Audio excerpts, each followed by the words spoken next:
Assalamualaikum warahmatullahi wabarakatuh. Selamat datang kembali teman-teman semuanya.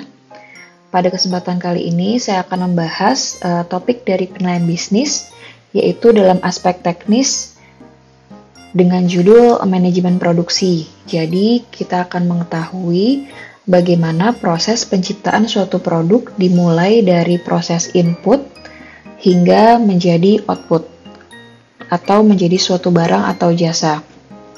Nah, untuk lebih jelasnya, kita langsung masuk saja ke slide selanjutnya. Untuk yang pertama, yaitu dimulai dari kegiatan perusahaan dalam memenuhi kebutuhan konsumen, yaitu dengan cara menghasilkan sebuah produk, yang nantinya produk ini akan dinikmati oleh konsumen, baik itu berupa barang maupun berupa jasa. Nah, dalam aktivitasnya, perusahaan itu terbagi menjadi dua bagian. Yang pertama, aktivitas perusahaan yang berhubungan dengan fungsi produksi, dan yang kedua adalah aktivitas perusahaan yang berhubungan dengan fungsi non-produksi. Untuk fungsi produksi, di sini adalah hubungan antara output dengan kombinasi penggunaan beberapa input. Jadi, contoh dari fungsi produksi itu adalah bagaimana output itu bisa tercipta. Dimulai dari adanya bahan baku, kemudian adanya tenaga kerja yang membuat produk tersebut, kemudian ada peralatan, mesin-mesin gitu ya sebagai alat pendukung penciptaan suatu barang atau output, dan juga ada semacam biaya overhead ya. Biaya overhead itu seperti biaya listrik, biaya penempatan barang, biaya persediaan, biaya untuk sewa pabrik dan sebagainya. Jadi ini adalah seperti bahan baku, tenaga kerja, alat-alat, mesin-mesin, dan biaya-biaya sewa itu adalah masuk ke dalam kategori aktivitas perusahaan yang berhubungan dengan fungsi produksi. Sedangkan yang kedua itu adalah fungsi non-produksi. Jadi fungsi non-produksi ini berhubungan dengan ekspansi perusahaan ya. Jadi kalau misalkan perusahaan itu mau memperluas atau mengembangkan usahanya, mereka memerlukan suatu kegiatan ekspansi atau misalkan meningkatkan layanan gitu ya, peningkatan pelayanan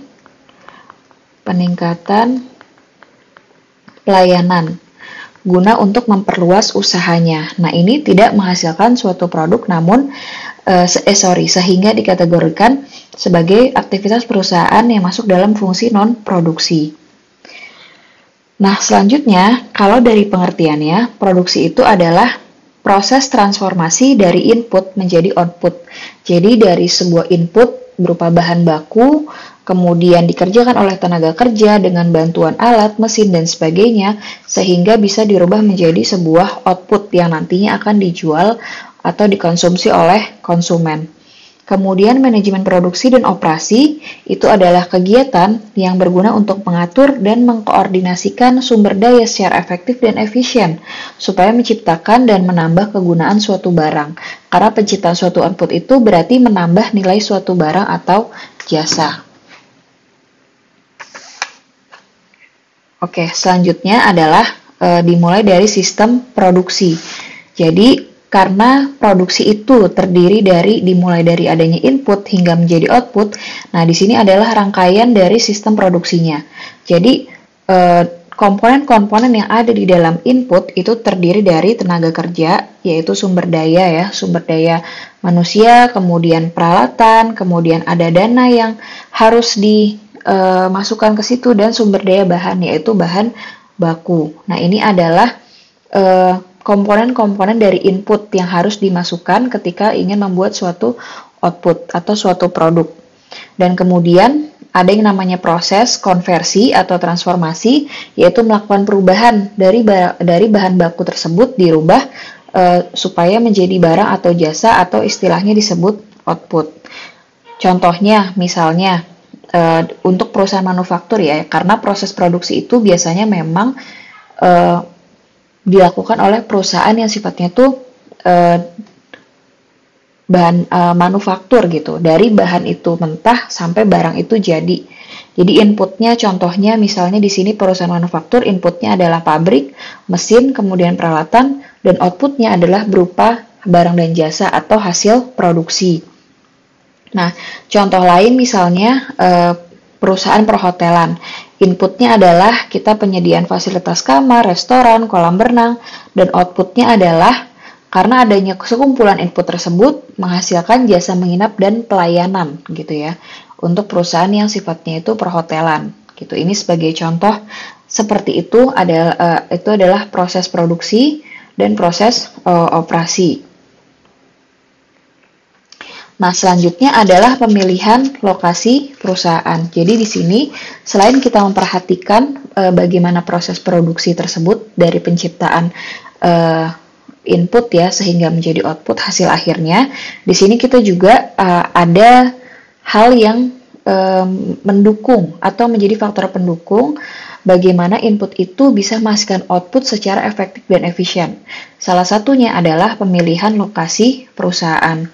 Jadi, pemilihan lokasi perusahaan ini sebenarnya akan mempengaruhi posisi perusahaan dalam persaingan dan keberlangsungan hidup perusahaan.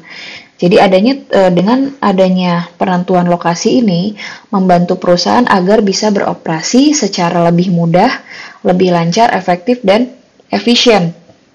Dengan alasan-alasan, yaitu yang pertama, perusahaan mampu melayani konsumen dengan cepat dan memuaskan. Kalau lokasinya memang dekat dengan konsumen gitu ya.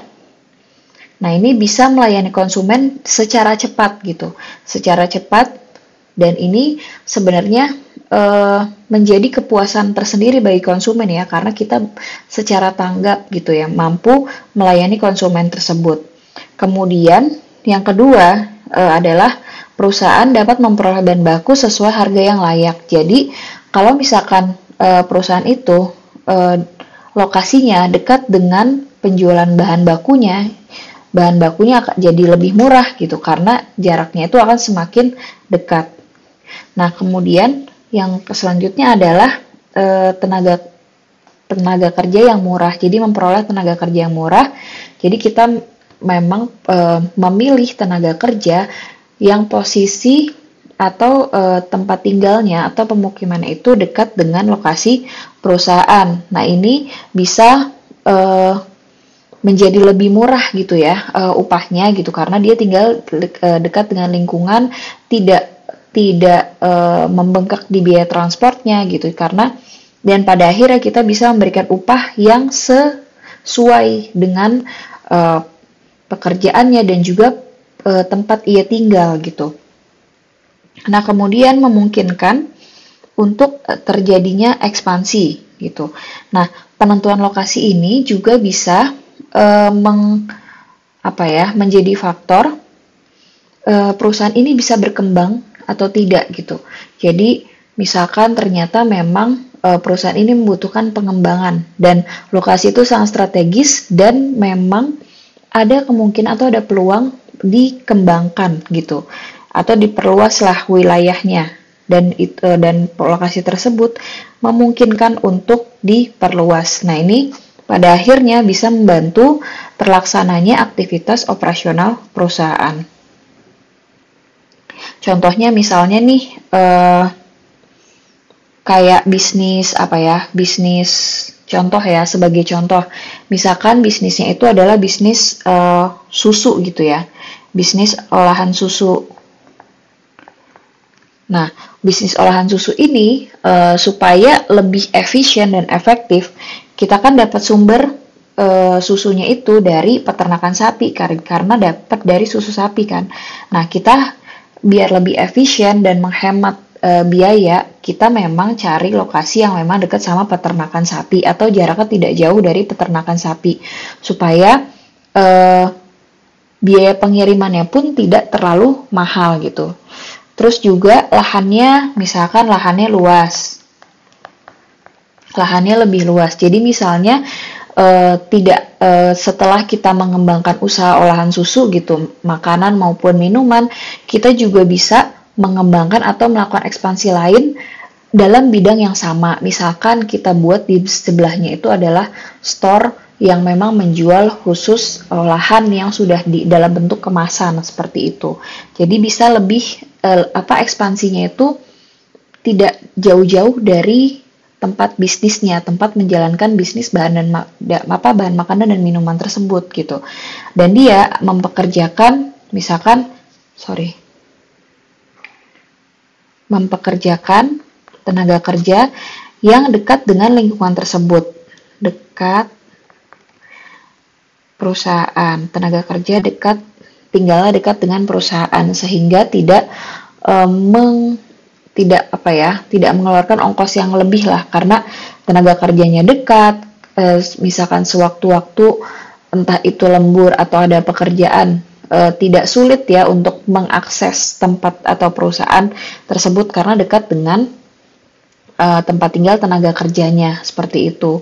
Nah ini sebenarnya bisa sangat dimungkinkan ya pemilihan strategi seperti itu. Ini saya contohkan salah satu, misalkan memang bisnisnya itu ya olahan susu tadi ya, harus dekat dengan peternakan sapi yang menjadi bahan bakunya. Kemudian kalau mau ekspansi juga mudah, kita bisa bikin store dengan pada akhirnya nanti lini produknya bertambah, membuat produk dalam kemasan gitu, bukan yang cepat saji seperti bisnis kuliner bahan makanan dan minuman gitu. Jadi bisnis kemasan makanan yang bisa dikemas, bisa dibawa pulang gitu kan, dan tenaga kerjanya ini juga dekat dengan perusahaan, atau bisa juga dijadikan atau dibuat tempat rekreasi. Nah ini mungkin ya produk-produk seperti ya contohnya kita pernah lihat ya produk Cimory itu kan lokasinya strategis sekali ya, sampai dia pada akhirnya bisa membuat tempat rekreasi pun di sana, bisa menjualkan produk-produk kemasan juga di sana gitu. Nah ini sebenarnya memudahkan perusahaan dalam menggait konsumen gitu ya, supaya konsumennya itu bisa lebih tertarik. Dan tenaga kerjanya pun saya yakin itu adalah orang-orang sekitar situ gitu, sekitar daerah Cipanas yang memang menjadi tempat perusahaan Cimory itu ada gitu, bisnis Cimory itu ada. Nah selanjutnya itu adalah faktor penentuan lokasi, itu bisa terbagi menjadi dua ya faktor pendukungnya.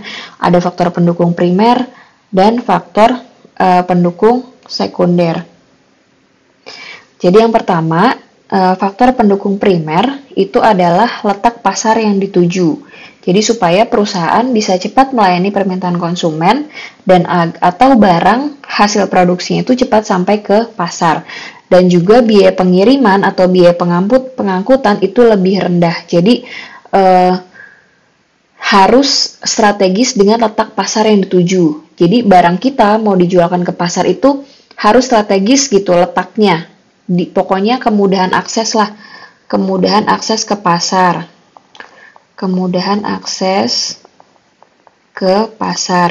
Kemudian ketersediaan bahan baku. Jadi kita menyiapkan atau membeli bahan baku yang memang mudah untuk dicari gitu. Dan kita membuat atau menentukan lokasi perusahaan itu dekat dengan sumber bahan baku supaya terhindar dari resiko keterlambatan bahan baku untuk sampai ke pabrik, seperti itu. Kemudian terdapat fasilitas pengangkutan, misalnya di situ bisa akses truk, bus, atau kereta api, atau angkutan air, atau angkutan udara. Jadi memungkinkan bahan baku itu sampai ke pabrik dengan selamat gitu ya, karena ada akses pendukung gitu, ada transport pendukung gitu yang bisa menjangkau bahan baku itu untuk bisa sampai ke pabrik. Nah, selanjutnya adalah ketersediaan tenaga kerja. Jadi, besarnya biaya tenaga kerja itu juga bisa menjadi penentu besarnya harga jual gitu. Dan tenaga kerja yang terdidik itu juga bisa mempengaruhi biaya produksi. Jadi, ditentukan juga tenaga kerjanya, mau yang seterampil apa. Kalau memang dibutuhkan tenaga kerja yang harus kompeten gitu ya, berarti memang harus disesuaikan dengan produk yang dihasilkan, juga memang produk yang berkualitas karena dia sudah menyewa tenaga kerja yang kompeten, dan ini bisa pada akhirnya bisa disesuaikan dengan harga jual produk tersebut di pasar. Kemudian adanya ketersediaan pembangkit listrik. Jadi perusahaan yang membutuhkan tenaga listrik cenderung akan memilih lokasi pada daerah yang memang akses pembangkit listriknya itu cukup gitu. Jangan sampai kita menentukan lokasi yang memang sulit dijangkau, misalkan sulit dijangkau untuk pembangkit listrik gitu ya, sedangkan faktor pendukung kita butuh mesin yang dijalankan memang dengan listrik gitu. Jadi harus sesuai dengan penentuan lokasinya gitu. Ini pendukung nggak adanya pembangkit listrik di sini seperti itu. Nah, selanjutnya itu adalah faktor sekunder. Jadi faktor sekunder di sini yang pertama adalah rencana masa depan dan ekspansi.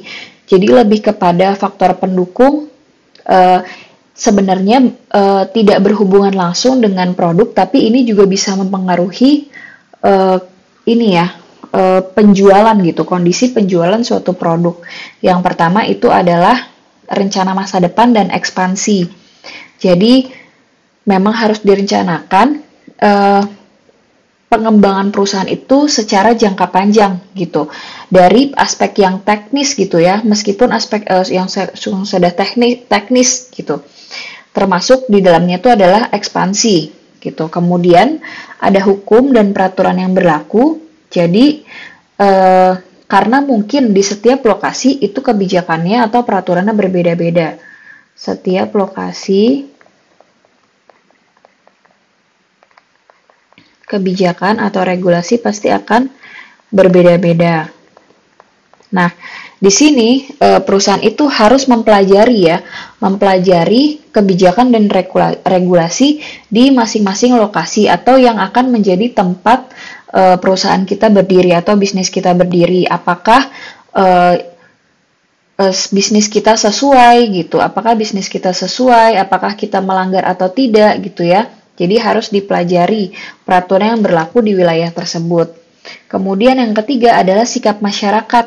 Jadi bagaimana sikap masyarakat ketika bisnis kita berkembang di situ, bisnis kita berdiri di situ gitu. Jadi kita juga harus melihat dari perspektifnya masyarakat gitu.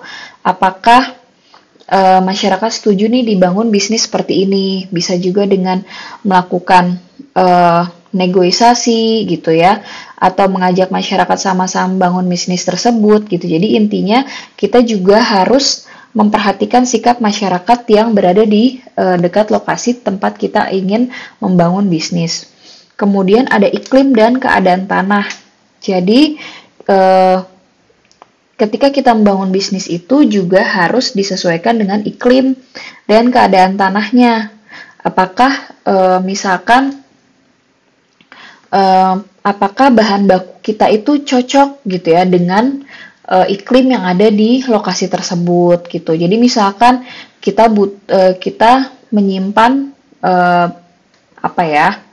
menyimpan kayu gitu misalnya ya, atau membangun pabrik kayu di sana, kita nyimpen persediaan kayu, ternyata iklim di sana lembab lah gitu, lembab terus sering hujan gitu. Nah, ini kan sebenarnya tidak cocok ya lingkungannya dengan tempat penyimpanan kayunya nanti akhirnya jadi basah gitu, jadi basah, berjamur dan sebagainya. Nah, ini harus diperhatikan. Kemudian ada ketersediaan air. Jadi melihat kebutuhan perusahaan, apakah perusahaan tersebut memang dalam proses bisnisnya membutuhkan banyak air. Kemudian ada fasilitas lembaga keuangan. Jadi kan kalau misalkan dalam aktivitas perusahaan pasti ada kebutuhan pendanaan ya gitu. Nah, kira-kira kebutuhan pendanaan untuk operasional perusahaan ini memungkinkan nggak di daerah tersebut ada akses nggak untuk menuju ke lembaga keuangan gitu, mudah atau tidak gitu. Jadi ditentukan juga apakah memang aktivitas bisnisnya ini sangat bergantung juga sama fasilitas lembaga keuangan. Itu juga harus ditentukan atau diperhatikan. Nah, selanjutnya itu adalah pemilihan layout pabrik ya. Jadi pemilihan layout pabrik ini berhubungan dengan masalah penyusunan, kemudian penempatan mesin dan peralatan yang dimiliki oleh perusahaan gitu. Jadi ini kita sudah bahas secara teknik teknis layoutnya pabrik gitu. Jadi bagaimana mengatur persediaan, mengatur penyimpanan, bagaimana penempatan peralatan yang dimiliki oleh perusahaan. Kemudian keuntungan penyusunan layout yang baik itu pada akhirnya nanti akan membuat perusahaan dapat mengakses ya material handling itu secara mudah. Jadi material handling itu kayak rak penyimpanan gitu, rak penyimpanan selama proses produksi gitu. Jadi misalnya dibikin dalam satu pabrik itu ada rak penyimpanan gitu ya di lemari-lemari. Jadi nggak cuma ditaruh aja, tapi dibikin rak gitu ya, dibikin rak sampai ke atas gitu. Terus di situ buat naruh barang gitu ya. Mungkin teman-teman pernah lihat misalkan di pabrik-pabrik suka ada mobil forklift gitu ya buat naruh. Misalkan ada mobil kan, ada mobil kayak forklift gitu yang ngangkut-ngangkut barang. Biasanya kita juga lihat ya di lote atau di mana gitu ya. Nah, itu kan dia suka bawa barang terus ditaruh di rak yang paling atas. Nah, ini kan sebenarnya itu adalah proses dari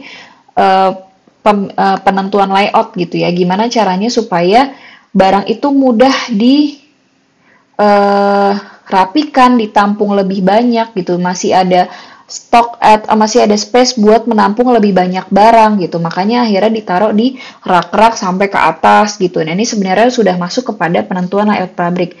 Nah, ini sudah sangat baik kalau memang sudah diatur sedemikian rupa layoutnya ya. Jadi memudahkan akses material handling, kemudian hasil produksinya menjadi lebih baik, dan memudahkan gerakan tenaga kerja. Jadi tenaga kerja ini juga bisa bergerak dengan mudah ya, beraktivitas dengan mudah di sekitar pabrik gitu, dan mengurangi keterlambatan kerja gitu. Jadi daripada penumpukannya itu atau barang persediaan itu berantakan, tidak beraturan gitu.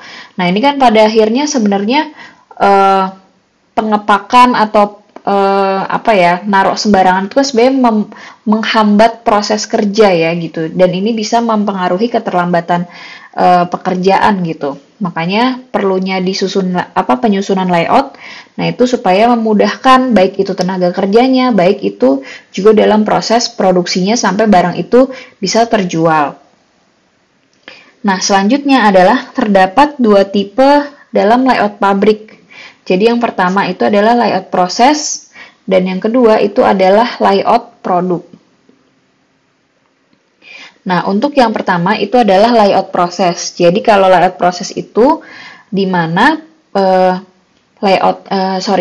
dalam satu pabrik gitu, dalam satu ruangan pabrik itu semua mesin dan peralatan yang memiliki fungsi yang sama itu ditempatkan dalam satu area atau satu departemen yang sama gitu. Jadi misalnya nih misalnya ya perusahaan manufaktur gitu, kan dia benar-benar bikin dari bahan mentah jadi barang jadi ya. Pasti kan ada proses-proses yang dilalui gitu. Misalkan dari proses penyaringan gitu, misalnya ya. Dari proses penyaringan, kemudian proses pencampuran gitu ya. Proses pencampuran bahan gitu. Nah, ini kan sebenarnya beda mesin ya gitu. Kalau kita bisa, ya inilah sebayangannya beda mesin ya, mesin penyaringan sama mesin pencampuran gitu. Itu kan beda. Nah, di sini pokoknya segala macam peralatan yang memang mendukung proses penyaringan itu dijadikan dalam satu departemen gitu. Nah, kemudian segala macam segala macam mesin yang memang mendukung proses pencampuran itu dijadikan dalam satu departemen. Nah, ini adalah namanya layout proses gitu. Jadi, peralatan-peralatan yang memang mendukung satu output gitu ya, satu output meskipun outputnya itu masih setengah jadi. Berarti kan kalau proses penyaringan berarti baru produknya tuh baru bahan bakunya disaring dulu gitu. Nah, ini kan berarti masuknya ke satu departemen gitu. Nah, setelah disaring akhirnya dicampur nih. Nah, dicampurnya dengan mesin yang berbeda gitu. Karena nanti kan menghasilkan output yang berbeda nih. Output setelah dicampur gitu. Ini belum barang jadi ya, baru barang setengah jadi tapi posisinya itu sudah proses pencampuran. Nah, ini dimasukkan ke dalam satu departemen. Nah, itu adalah bagian dari layout proses. Jadi pokoknya satu departemen yang isinya adalah fungsi produksi yang sama gitu. Jadi ditempatkan di tempat yang sama atau ditempatkan dalam satu departemen. Layout ini biasanya digunakan oleh perusahaan yang proses produksinya berdasarkan pesanan gitu ya. Dan produk yang dihasilkan umumnya adalah produk yang heterogen. Jadi produk yang dihasilkan tuh heterogen, maksudnya tadi satu departemen ini menghasilkan output yang sudah disaring. Kemudian lanjut ke departemen pencampuran bahan, berarti nanti outputnya adalah output yang sudah dicampur bahan-bahannya seperti itu, sampai nanti pada akhirnya menjadi output jadi gitu, atau barang hasil akhir gitu ya, hasil output akhir seperti itu. Itu dinamakan layout proses gitu. Jadi itu dikerjakan dalam satu pabrik gitu, dan terdiri dari satu departemen yang memiliki fungsi yang sama. Nah, selanjutnya itu adalah layout produk.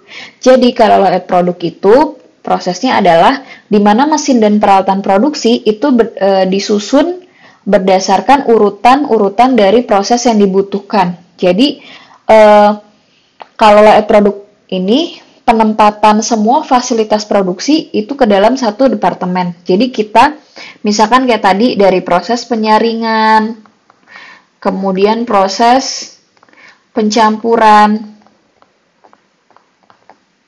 terus dan seterusnya, itu ditempatkan dalam satu departemen sampai barang itu menjadi output akhir. Nah, ini yang dinamakan layout produk. Jadi dalam satu departemen itu memang nanti outputnya adalah ya output akhir gitu, dimulai dari penyaringan sampai proses terakhir. Penyaringan, pencampuran dijadikan dalam satu departemen. Makanya hasil produknya itu adalah sifatnya homogen gitu, karena dia keseluruhan ditempatkan dalam satu departemen sehingga hanya menghasilkan satu output gitu, yaitu output akhir.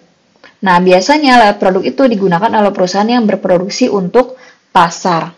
Jadi seperti itu perbedaannya antara layout produk dengan layout proses. Bedanya kalau layout produk di sini semua dijadikan satu gitu ya, departemen penyaringan, departemen pencampuran dan sebagainya itu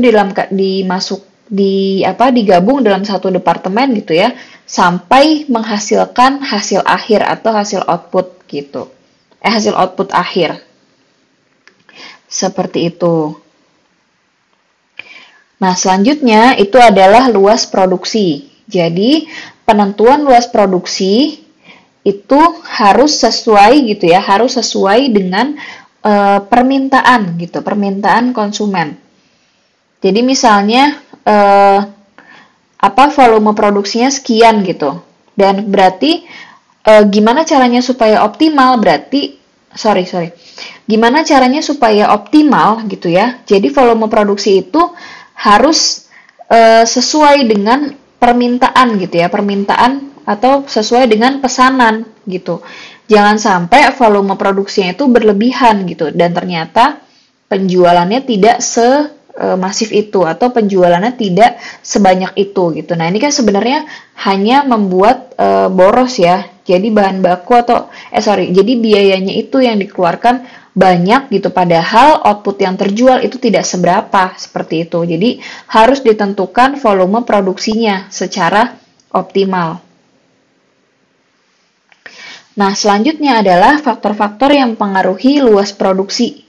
Jadi yang pertama adalah ketersediaan bahan baku. Apakah bahan baku tersebut memang mudah diakses gitu ya, mudah didapatkan. Kemudian batasan permintaan yang sudah diketahui dari hasil peramalan. Makanya perlu adanya proyeksi ya, proyeksi penjualan. Jadi kita hitung kira-kira penjualan di tahun yang akan datang itu berapa gitu ya. Kita harus bisa memproyeksikan atau meramalkan supaya menghindari adanya volume produksi yang berlebihan gitu ya. Kita sudah banyak memproduksi, ternyata output yang terjual itu tidak seberapa gitu. Makanya diperlukan adanya peramalan ya atau proyeksi penjualan. Kemudian tersedia kapasitas mesin dan peralatan yang memadai gitu. Jadi memang mesin dan peralatan yang kita miliki itu sesuai dengan output yang nanti kita hasilkan gitu. Jangan sampai terlalu banyak mesin tapi ternyata pada akhirnya hanya beberapa mesin yang terpakai gitu. Nah, kan sebenarnya pada akhirnya meningkatkan biaya lagi seperti itu. Terus tersedianya tenaga kerja yang cukup gitu ya. Jadi tenaga kerjanya juga harus disesuaikan dengan unit produksi gitu ya, dengan output yang mau kita hasilkan. Kemudian dana juga harus cukup gitu ya. Jadi dananya tersedia dan kemampuan manajemennya juga kompeten gitu ya. Kemudian juga harus update terhadap perubahan teknologi di masa yang akan datang gitu. Jadi sebenarnya perusahaan itu dituntut memang harus update teknologi, harus tanggap terhadap perubahan teknologi karena adanya inovasi teknologi yang terus-menerus semakin maju gitu ya, semakin berkembang dengan pesat, ini pada akhirnya juga mendorong perusahaan itu